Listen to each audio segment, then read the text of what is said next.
actually, I would say for all the cardinal ascendant signs, you know, very writing much things down could benefit you guys during this time, but you know, take some time and rest and get yourself together for now. Yep. Mm-hmm. Yep, And exactly. healthy vices. If you're going to engage in your vices, minimize them or make sure it's something that's not going to ruin your fucking life. Dead ass. Literally, you don't do more with the 12th house transit, you do less. So yeah, you always do less, especially if you're a 12th house person. Sorry, you don't do none of it. There's just certain things, there's just certain lines that cannot be drawn. Remember, the 12th house is being lost. And a lot of times we can't boundaries. come back from that. Yep. And you need to have boundaries. And, you know, okay, if you're a person who drinks, maybe we're not drinking hard liquor right now. Maybe we just drink champagne. We keep it cute. We keep it, you know what I'm saying? I'm not trying to take it away from y'all, but I'm letting you know we need to minimize and downsize. I'm weak at Z's, who said if I wasn't a psychic medium, this transit would literally make me just be like, fuck life as a whole. Yeah. Not fuck life as a whole. She's like, as a whole, know? Fuck life. Yeah, like, man, this should be brutal. Yeah, it'd be brutal. That's funny. So with that being said, we're going to just go ahead because we got a little time crunch. We're going to ease our way right on into the nodes. Because this is actually what a lot of people came here for. Because drop your nodes and your house placement. And if you have anything next to your nodes, would be very, very helpful. Yes. Let's talk about the node. Right. Let's get to the nodes. Wait no further, guys. Here, look no further. We talking about the nodes. So, what are the nodes in astrology? Nodes are not real planets.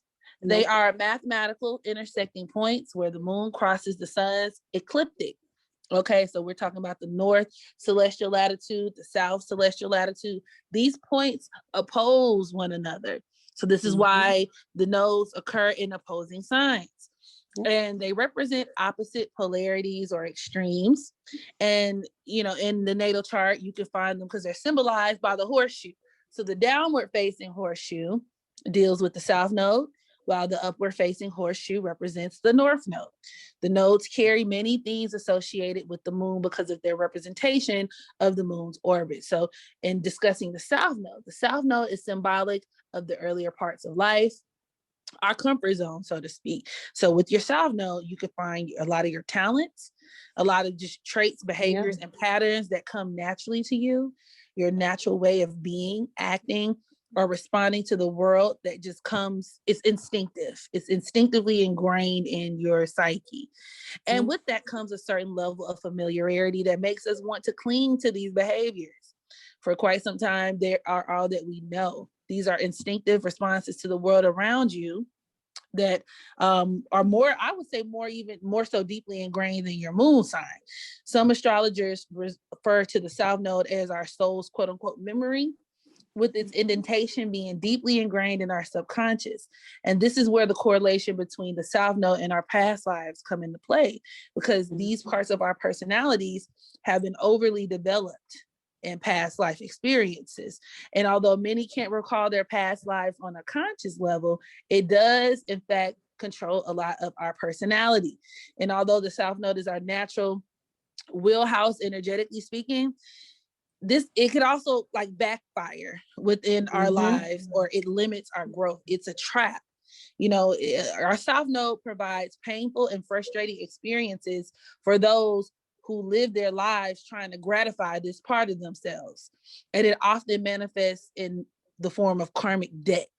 All right. It's your south node is lingering and habitual.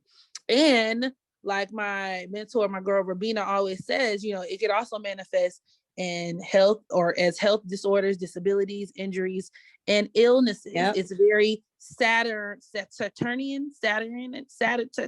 you know. Yes, Saturnian. Yep. Yes.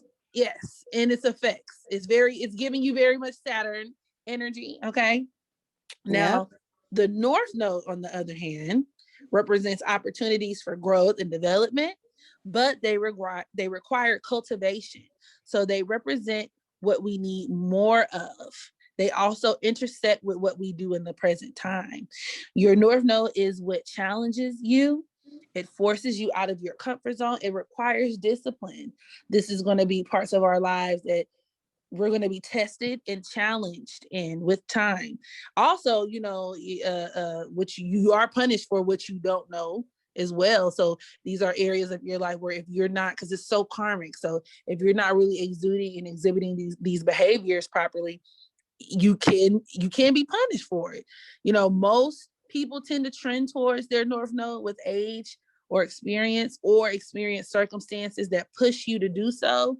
What's up, y'all? If y'all enjoyed what you heard and you would like more, the Summer Astro Block Party Nodal Series Part 1 is now available for purchase. During this particular webinar, we discussed the effects of Mars in Leo, the Gemini new moon, solar eclipse through the signs, as well as the introduction to the nodes in astrology. So go ahead and hit me up at AstroWorld. That's Astro, WERLD, at gmail.com if you are interested in purchasing. Make sure you practice unconditional self-love so that you can love others. And until the next video,